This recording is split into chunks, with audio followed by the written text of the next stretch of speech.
despite what you might be thinking, these two circles are not equal. I repeat, these two circles are not equal. One is in fact larger than the other. What I need you to do is determine which one that is.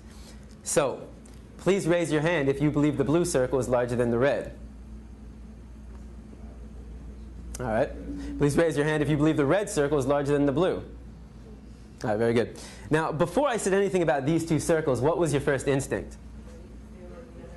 Equal, right? Because they look equal. And the reason why they look equal is because, in fact, they are equal. These two circles are identical. Yet I got just about every one of you to raise your hand and say that they're not. So what do we learn? That you can be manipulated like that to believe in something that goes against your natural instinct. Just imagine as a child you're taught that the blue circle is larger than the red. If you say it enough times, you convince yourself that's the truth. If you're told the lie enough times, it becomes part of your reality.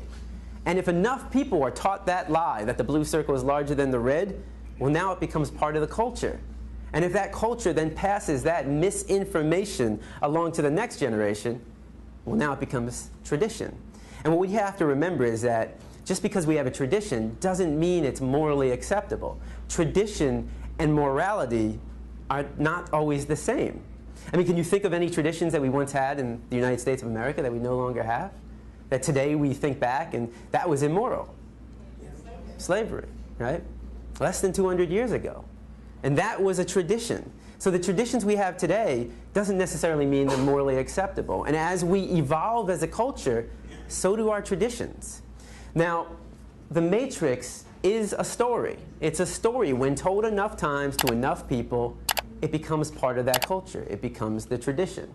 And this story is being told over and over every day.